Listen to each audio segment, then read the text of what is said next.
안녕하세요. 저는 40대 여자입니다. 얼마 전 저희 친정엄마가 병원에 입원을 하셨고 연락을 받자마자 두 눈이 퉁퉁 부은 채로 남편의 자동차를 타고 내려갔었거든요. 그런데 웬일인지 숙모가 거기 계시더군요. 그때부터 뭔가 이상하다는 느낌이 들었었고 숙모에게 어찌된 일이냐고 여쭤보니 아무 대답도 하지 않으셨습니다. 진짜 고마웠던 것은 숙모도 같은 동네에 사시거든요. 아주 오래전부터 그렇게 지내셨어요. 막내 삼촌이 돌아가시고 나서부터는 자주 왕래도 해서 이제 좀 친해진 건가 싶었는데 아무리 시간이 흘러도 인간관계는 바뀌기 힘든 것 같더군요. 그런데 이 정도일 줄은 정말 몰랐습니다. 저는 부유한 집에서 3남매 중에 막내딸로 컸습니다. 조부모님까지는 경매에서 손꼽히는 부자에 속하셨다는데 자식들에게 전부 다 내어주시고 재산을 나눠주면서 저희 아버지에게 많이 주셨다고 들었습니다. 저희 아버지는 둘째 아들이었는데 장남이었던 큰 아버지께서 일찍 돌아가시는 바람에 조부모님을 저희 집에서 모셨어요. 종갓집 제사와 명절 그 모든 걸 저희 엄마 혼자 하셨어요. 저희 엄마가 고생을 참 많이 하셨습니다. 매일 새벽같이 일어나서 밭일을 하고 식사 때가 되면 다시 집에 들어와서 시어머니 상을 차려드리고 저녁에 들어오면 자식들을 돌보셨습니다. 저희 엄마는 허리를 펴볼 새도 없이 바쁘고 정신없이 살아오셨어요. 저희 아버지는 그 시대의 남자들이 다 그러하듯 집안일에는 일체 관여를 하지 않으셨습니다. 모든 일을 맡겨 놓으시고 바깥일에만 몰두하셨어요. 저희 할머니께서는 기억력도 좋으시고 여장부 소리를 들으실 만큼 기세가 아주 등등하신 분이었어요. 저희 엄마는 할머니 앞에서 아무 소리도 못 하셨고 할머니께서 사실상 집안일의 모든 결정권을 가지고 계셨습니다. 할머니는 저희들 고모들과 삼촌들을 시집 장가를 직접 보내셨고 근처에 살기를 원하셨어요. 자식들 중에서 삼촌을 굉장히 편애하셨고 나머지 자식들은 다른 동네 전셋집을 사서 살림을 내어주셨는데 막내 삼촌은 항상 옆에 두고 싶어 하셔서 바로 앞집을 개조해서 살림을 차려주셨습니다. 막내 삼촌과 저희 아버지는 나이 차이가 꽤 있었고 자식들을 애지중지 키우셨는데 그중 삼촌의 딸이자 제 사촌 동생이 태어난 달이 음력 1월생이어서 저와 같은 학년으로 학교를 다녔어요. 사촌 여동생과 비슷한 나이여서 그런지 바로 옆에서 자라서 그런지 저희는 자매와 마찬가지처럼 컸습니다. 친구처럼 같이 어울려 놀기도 했지만 싸우기도 참 많이 싸웠어요. 애초에 저희는 집안 분위기가 굉장히 달랐거든요. 삼남매의 막내로 자랐고 사촌 여동생은 자식 귀한 집에서 이쁨 받으며 자라서 셈이 많았습니다. 좋은 게 있으면 무조건 자기가 가져야 하고 다른 사람에게 양보하는 법이 없었습니다. 그런데 숙모도 참 비슷하셨어요. 막내 숙모의 성격도 욕심이 많고 이기적인 면이 있었는데 많이 닮았었어요. 어쩌다 제가 언니 오빠가 사준 장난감이나 과자를 가지고 있으면 그걸 꼭 숙모에게 일러바치고 숙모는 우리 할머님께 말씀드려서 자기도 똑같은 걸 가지거나 아니면 제 것을 빼앗아 갔습니다. 지금 생각해도 그게 참 이상했어요. 할머니께서는 그 집 손주들만 챙기셨거든요. 그러다 제가 초등학생이 되었을 때였는데 학교 마치고 집에 돌아와 보니 마침 식탁에는 할머님과 숙모가 과일을 깎아 드시고 계셨고 저희 엄마는 주방에서 식사 준비 중이었어요. 거기까지는 제가 봐왔던 익숙한 장면이었는데 어느 순간 할머니가 마치 저 보란 듯이 저희 엄마 험담을 그 자리에서 하고 계시는 겁니다. 바로 옆 주방에 엄마가 있는데도 아랑곳하지 않고 마치 없는 사람 취급을 하면서 굶뜬다 어쩐다 하면서 흉을 보고 계셨는데 어린 제가 봐도 이건 아닌 듯 싶어서 곧바로 숙모에게 다가가서 하지 마시라고 했어요. 우리 엄마 험담하지 말라고. 그러다가 엄마가 듣기라도 하면 얼마나 속상하시겠냐고 했는데 그때 웃으면서 숙모가 저에게 그러더군요. 너희 엄마 어차피 잘 듣지도 못해서 괜찮다고 너는 딸이라면서 그것도 몰랐냐며 웃는데 그날 처음 엄마 청력에 이상이 있다는 걸 알게 되었어요. 왼쪽 귀에는 아무것도 들리지 않으시고 나머지 오른쪽 귀도 좋지 않으시다면서 그동안 저에게 이야기하지 않으셨던 이유가 엄마가 저를 낳으시면서 그랬다고 했어요. 지금 생각해보면 저뿐만 아니라 할머니와 숙모의 영향도 있을 거예요. 대놓고 옆에서 험담을 할 정도니 예전에는 얼마나 심했을까요? 막내 숙모와 할머니는 사이가 좋아 보였어요. 우리 엄마는 약간 곰 같은 스타일이었고 막내 숙모는 여우 같은 스타일이었으니까요. 그걸 중간에서 할머니가 무게중심을 잡아주셔야 했는데 전혀 신경 쓰지 않으셨습니다. 이런 일이 계속 이어지다 보니 막내 숙모와 사촌 여동생이 저와 저희 엄마를 무시하는 게 일상이 되어 버렸습니다. 사촌 여동생도 저와 친하게 놀면서 은근히 저를 자기 아래로 보는 것 같았고요. 그래서 고등학교는 무조건 사촌 여동생과 다른 학교로 가고 있었고 열심히 공부를 했습니다. 사촌 여동생은 공부에 관심이 없어서 근처에 있는 고등학교에 진학을 하려고 했고 저는 타 지역의 여고에 가고 싶었어요. 사실 저는 어릴 때부터 대학교를 가고 싶었어요. 저희 먼 친척 중 한 분이 대학교를 나오셔서 서울에서 직장 생활을 하셨는데 그 친척들이 내려올 때마다 자동차에서 내리는 게 정말 부러웠습니다. 시골에서 뼈 빠지게 사는 저희 가족과는 딴 세상에서 사는 사람들 같아 보였어요. 그분께서 저를 특히 이뻐해 주셨는데 어린데도 영특한 데가 있다면서 저에게 안 읽는 책이나 잡지 같은 걸 선물로 주시기도 하고 혹시 서울로 오게 된다면 우리 집에서 살아도 된다고 하셨어요.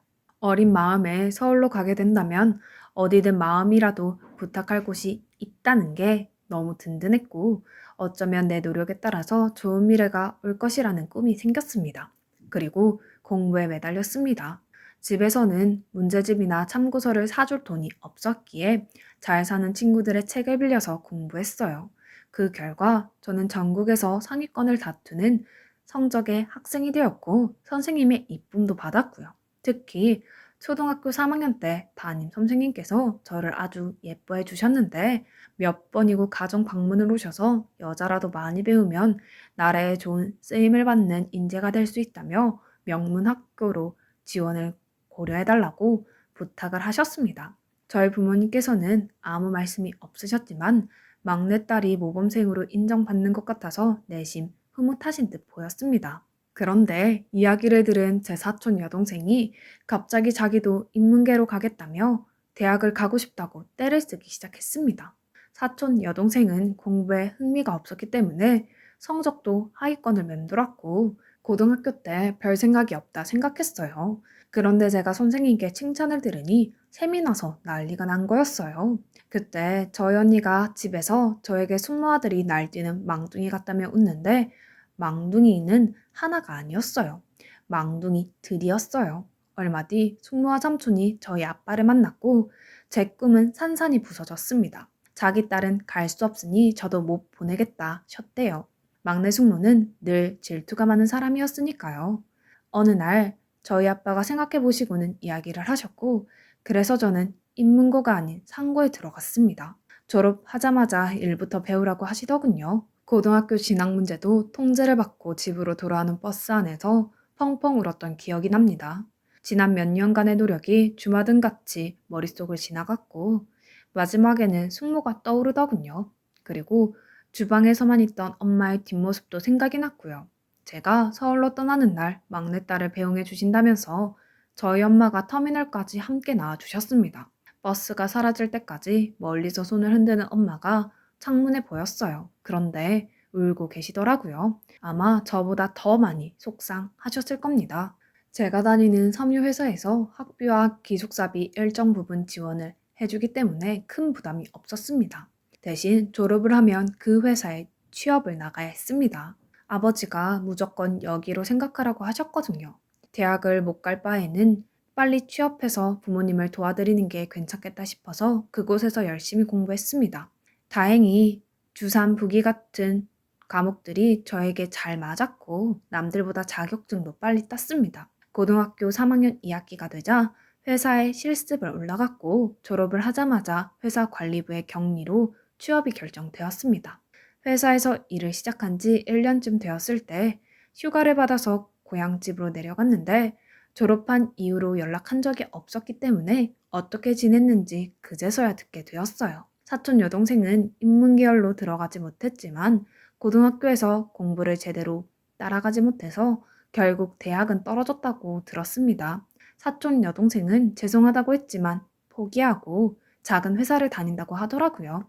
그 이야기를 듣자마자 옆에 있던 막내 숙모가 대학은 무슨 대학이냐고 결혼해서 남편만 잘 만나면 된다고 말했고 숙모는 제 앞에서 사촌 여동생 자랑을 끊임없이 하셨어요. 저희 엄마는 귀가 잘 들리지 않으시니 무슨 말을 해도 말이 없으셨어요. 아마 엄마가 일부러 모른 척 하셨을 수도 있고요. 그래서 저만 보면 사촌 여동생 이야기를 하셨네요. 고등학교 면접부터 취업, 그리고 결혼까지 제 인생 구석의 한쪽에는 숙모가 있었습니다. 그래서 제 젊은 시절을 더 독하게 보냈고요. 그때 그냥 제가 먼저 굽히고 막내 숙모와 함께 사촌 여동생을 칭찬했다면 좋았겠지만 그러고 싶지 않았어요. 굽히기 싫었습니다. 사촌 여동생이 결혼식을 올릴 때도 결혼 준비 과정 하나하나 저에게 말씀하시고 비교하시면서 자랑하셨거든요. 그때 저는 지금의 제 남편과 연애 중이었습니다. 남편은 저희 회사의 직원이었던 분의 소개로 알게 되었는데 체육대학을 나온 남자였어요. 고등학교 때부터 체육 선수였고 대학 시절에 무릎을 다치면서 그 꿈을 접고 저희 회사에 기술자로 일을 하고 있었거든요. 성실하고 책임감 강하고 듬직하고 믿음직스러운 사람이었습니다. 어린 시절에 부모님을 잃고 큰아버지 댁에서 삼남매 중에 장남으로 자랐기에 속도 깊고 가정에도 착실한 남자였어요. 제가 회사에서 일 때문에 힘들어할 때면 남모르게 이것저것 많이 도와주었고 저를 챙겨주는 모습에 호감을 가지게 되었습니다. 그러다 직장을 그만두게 되었고요. 남편이 직장을 그만둔 이유가 저 때문이었어요. 더 좋은 직장을 구하고 싶다고 지금 하는 일은 오래 못할 것 같다면서 우리의 미래를 위해서라도 그러고 싶다고 했습니다. 그렇게 저희 남편은 시험을 준비하기 시작했는데 체육을 전공해서 그런지 언젠가부턴가 경찰 일을 관심을 가지는 듯 했고 결국 시험까지 준비하게 되었습니다. 처음에는 저도 걱정이 많았는데 밤에 주차장 아르바이트까지 하면서 공부하는 모습에 저도 옆에서 열심히 돕겠다고 했어요. 그때 저와 남편의 나이가 27살이었고 1살 어린 사촌 여동생도 결혼해서 그런지 저희 부모님들도 제 남자친구에 대해 많이 궁금해 하셨어요. 그래서 저는 남자친구와 함께 저희 부모님을 뵈러 내려갔었고요. 그날부터 숙모가 난리도 아니었습니다. 평생 운동만 했다는 사람이 무슨 시험을 공부하고 있냐며 잘 벌어도 힘든 세상인데 늦은 나이에 뭐를 시작하려고 하냐고 물으셨어요. 저희 아버지도 걱정이 많은 눈치였고요. 나중에는 아버지가 저에게 연락하셔서 선자리를 알아봐 주신다고 하셨고 그 선자리도 막내 숙모가 구해주신 거라면서 더 좋은 남자를 만나서 결혼하라고 지금 남자친구는 헤어지라고까지 하셨습니다. 그때 처음으로 아버지께 엄청 대들었어요. 결국 한동안은 집에 내려가지도 않았습니다. 남자친구도 그런 제 모습을 보고 눈치챘는지 그동안 하던 아르바이트도 관두고 오로지 공부만 하기 시작했습니다. 그렇게 2년 뒤 저희는 결혼식을 올렸습니다. 남편이 시험에 합격하자마자 바로 청혼을 했고 다음에 집에 내려가서 부모님께 정식으로 다시 인사를 드리고 결혼 허락을 받았어요. 이상하게도 그날은 막내 숙모가 안 보이더군요. 신혼집은 제가 다니는 회사 근처로 구했고요. 그때부터 더 열심히 살았습니다. 사촌동생은 결혼하자마자 다니던 직장도 그만두고 집에서 지낸다고 하면서 막내 숙모가 자랑스럽게 이야기를 하시는데 그때마다 저를 안쓰럽게 쳐다보시면서 남편 월급은 얼마냐며 집에는 잘 들어오냐고 물어보시더군요. 그렇게 몇 년을 지내오면서 그 자랑도 좋아하시고 비교하는 것을 좋아하셨던 막내 숙모가 저에게 아무 말도 하지 않으셨어요. 사촌 여동생이 이혼을 하게 되었거든요. 이혼했다는 소식도 엄청 나중에 전해 들었는데 나중에 들어보니 사촌 여동생이 결혼한 지 5년이 지났는데도 아이가 생기지 않아서 시어머니하고 마찰이 많았었다고 하더군요. 그때마다 싸우기도 많이 싸우고 산다 못 산다 하면서 마음에 속상하다며 한 소리를 했었거든요. 나중에 산부인과에서 검사를 받아보니 사촌 여동생이 불임이었어요. 그 소식을 그쪽 시댁 사람들 다 알게 되었고요. 그래서 결혼한 지 6년 만에 이혼을 해서 집으로 돌아오게 되었고 그때부터 막내 숙모는 저에게 어떤 말도 하지 않으셨어요. 언제부터인가 저를 피하시는 것 같았고 얼굴 보기도 힘들었어요. 속으로 통쾌해서 그러거나 말거나 신경 쓰지 않았습니다. 그냥 안쓰러워 보였어요. 본인이 그동안 내뱉은 말이 있으니 얼마나 창피할까 싶었습니다. 그렇게 시간이 지나니 예전 일들도 잊혔고 그동안 쌓인 앙금들도 함께 지워진 줄 알았습니다. 그러다 최근 막내 숙모를 다시 만나게 된 것입니다. 어느 늦은 밤 병원 앞에서 보게 된 거예요. 친정엄마가 길에서 사고가 났다고 그래서 철렁 내려앉은 가슴을 부여잡고 도착했는데 정말 다행히도 크게 다치신 것 같지는 않았습니다. 도대체 어쩌다가 그러셨는지 알아보니 동네 시장에서 돌아오는 길에 자전거와 부딪혔다는 겁니다. 다행히도 천천히 오던 자전거였고 넘어졌을 때 다치신 거라고 했어요. 손목에 살짝 금이 가셨다고 들었습니다. 수술을 하거나 그럴 정도는 아니라고 간단한 깁스만 하면 된다고 하길래 천만다행이라 생각하고 집에 돌아오는 길에 아무리 생각해도 너무 이상했어요. 그때 자전거 탔던 사람이 저에게 사과하면서 너무 죄송하다며 상황이 피할 수가 없었다고 저희 엄마가 갑자기 튀어나오시는 바람에 아무런 대비를 못했다고 했거든요. 그 소리가 도무지 이해가 되지 않았습니다. 저희 엄마가 예전부터 귀가 잘 안 들리셔서 찾길을 건너거나 위험한 곳을 지나가실 때 누구보다 더 조심스럽게 다니셨거든요. 부담된다고 하신 적도 있으셨고요. 그런데 갑자기 저렇게 다치셨다고 하니 엄마가 나이가 드셔서 그런가 싶기도 하고 병원에서 본 숙모 얼굴이 떠오르고 차 안에서 오는 내내 마음이 불편했어요. 그러다가 결국 남편에게 털어놨어요. 저희 남편도 별 걱정을 하는 것 같다고 하다가 예전 이야기도 해주고 엄마 옆에서 험담하던 것도 다 말했어요. 그런 숙모가 어떻게 병원에 있었는지 그리고 그 표정은 왜 그렇게 뚱했는지 내가 모르는 무슨 일이 있는 것 같다고 했습니다. 아빠랑 언니에게 연락해서 이야기도 해봤고요. 그때마다 저에게 과민 반응하지 말라면서 막내 숙모도 이제 60이 넘으셨는데 그때처럼 그렇게 하시겠냐면서 저보고 쓸데없는 걱정하지 말라고 하더라고요. 그래서 다음날 엄마에게 문자를 보냈고 시장에 누구랑 다녀오셨냐고 여쭤봤더니 역시 막내 숙모라고 하시는 겁니다. 그때 머릿속에서 번쩍 하더니 곧바로 남편에게 이야기를 했어요. 나 도저히 불안해서 안 되겠다고 직장에 휴가를 쓰고 엄마 회복하실 동안 친정에 내려가서 지내겠다고 했습니다. 엄마 옆에 있어야 마음이 진정될 것 같았거든요. 그래서 그날 밤 바로 내려갔습니다. 친정집에 도착하니 마침 막내 숙모도 계시더군요. 엄마는 팔에 깁스를 하고 계셨고요. 엄마는 저를 보자마자 엄청 놀라시면서 무슨 일로 왔냐고 물어보시는데 엄마가 걱정되어서 내려왔다고 말씀드리며 옆에 있던 막내 숙모를 쳐다봤더니 숙모는 저와 눈이 마주치자마자 피하시더군요. 그래서 제가 숙모에게 여쭤봤습니다. 우리 엄마 사고 나셨을 때 어디 계셨냐고 어떻게 다쳤는지 보셨냐고 했어요. 그러더니 숙모는 갑자기 저에게 소리를 치시면서 지금 말하는 태도가 그게 뭐냐고 너희 엄마가 사고 난 것이 자기 때문이냐며 본인이 조심하지 못해서 벌어진 일을 엄한 곳에 화풀이 하냐며 화를 내셨어요. 숙모가 씩씩거리다가 그냥 나가버렸고 제가 숙모를 쫓아가 보려고 했지만 엄마가 뒤에서 말리더라고요. 며칠 뒤 저희 남편도 걱정되었는지 일찍 퇴근해서 내려왔는데 남편이 저를 따라보자고 하더니 장모님과 함께 집으로 올라가자고 하더군요.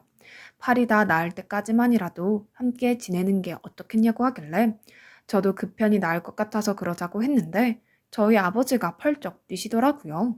팔에 금이 좀 같다고 무슨 호들갑이냐고 유난 떨지 말라고 하시는 겁니다. 큰 삼촌의 숙모까지 오셔서는 제 남편을 보고 이번 일 핑계로 친정엄마 데려다가 집안일 시키려고 하냐는 겁니다. 그 순간 너무 화가 나면서 한마디를 했는데 갑자기 남편이 저에게 보여줄 것이 있다며 잠깐 자동차로 가자고 하더군요. 그때 남편 자동차 안에서 처음 알았습니다. 알고 보니 제가 친정에 내려와 있는 동안 남편이 혼자 알아보고 다녔더라고요. 사고 났던 곳 근처 자동차 블랙박스도 보고 온 동네를 누비며 물어보고 다녔다네요. 요즘 대부분 자동차에 블랙박스가 있잖아요. 정말 모든 상황이 다 보이더군요. 그럼 저희 엄마가 사고가 났을 때 막내 숙모가 함께 계셨던 것이 맞았고 엄마가 다친 이유가 막내 숙모 때문이었어요. 영상을 보니 막내 숙모는 엄마 옆에 있으셨고요. 같이 길을 걸어가는 모습이었습니다. 그때 숙모가 무슨 소리를 들었는지 돌아봤고 뒤에서 오는 자전거를 본 것 같았어요. 그리고 외마디 소리와 함께 엄마가 넘어지셨고요. 막내 숙모가 저희 엄마를 자전거가 오는 길목으로 슬쩍 미르신 것 같았습니다. 엄마도 숙모가 미는 게 느껴졌는지 숙모를 쳐다보셨고요. 그리고 뒤에 오는 자전거를 보고 쓰러지셨어요. 차 안에서 남편과 함께 영상을 보고 있는데 손발이 떨리고 눈에서 눈물까지 났습니다. 엄마 옆에서 대놓고 흉보는 것도 모자라서 이제는 옆에서 넘어뜨리기까지 하시니 저는 화가 나서 참을 수가 없었습니다. 그래서 곧장 집으로 들어가서 숙모랑 아버지 앞에서 그 영상을 틀어줬습니다. 숙모의 얼굴이 사색이 된 채로 서 있었고 아버지는 숙모가 엄마를 밀어내는 부분만 몇 번이고 다시 보시더군요. 자전거여서 다행이지 자동차였으면 어쩔 뻔했냐고 가만두지 않겠다고 그 자리에서 소리를 질러 버렸어요. 막내 숙모는 처음에 아니라고 발뺌하고 하더니 내가 정식으로 신고하고 서류 작성해서 근처 자동차들 블랙박스 찾아서 제출할 거라고. 내 남편이 경찰관인데 누구를 속이려고 하냐고 소리치자 숙모가 길바닥에 철푸덕 주저앉더니 자기 딸은 젊은 나이에 이혼을 했는데 그런 자기 속도 모르고 저희 엄마는 사위가 좋아하는 반찬 해준다고 장보러 나가는 모습이 미웠다네요. 그러면서 바닥에 앉아서 울기 시작하는데 옆에 있던 저희 아버지가 그 자리에서 경찰에 전화를 하시는 겁니다. 그 모습에 숙모 얼굴은 더 창백해졌고요. 그렇게 그날 밤 다 함께 경찰서에 갔습니다. 거기서 아버지는 숙모에게 그러셨어요. 이제 우리는 가족이 아니라고. 어찌 그런 위험한 행동을 할 수 있냐고. 재수 씨가 그 정도일 줄은 몰랐다고 하시더군요. 이거는 벌받아 마땅하다고 하셨어요. 그리고 저는 남편하고 저희 집으로 돌아갔고 막내 숙모는 얼마 뒤 동네를 떠나셨습니다. 기분 같아서는 옥살이라도 시키고 싶었는데 저희 엄마가 많이 속상했을 텐데 그런 상황에서 엄마가 생각이 짧았다고 아버지에게 화 풀으라고 이야기하셨지만 아버지는 단칼에 이사가라고 하셨다네요. 막내 숙모는 며칠 동안 사과를 하다가 결국 다른 지역으로 이사를 가겠다는 조건으로 그날 일은 그렇게 마무리하셨다고 하더군요. 그 뒤로 어찌 지냈는지 소식을 들은 적도 없고 아마 앞으로도 볼 일은 없을 것 같아요. 오랜 시간 함께 지내면 나쁘던 사이도 도와진다고 그러던데 막내 숙모는 변한 것이 하나도 없나 봅니다. 사람이 어찌 쉽게 변하겠나요? 평생을 남 비교하고 무시하고 살다가 이제는 저런 일까지 벌이는 걸 보니 참 많은 생각이 들더라고요. 아마도 숙모 자신은 남들과 비교하면 힘이 나셨나 봅니다.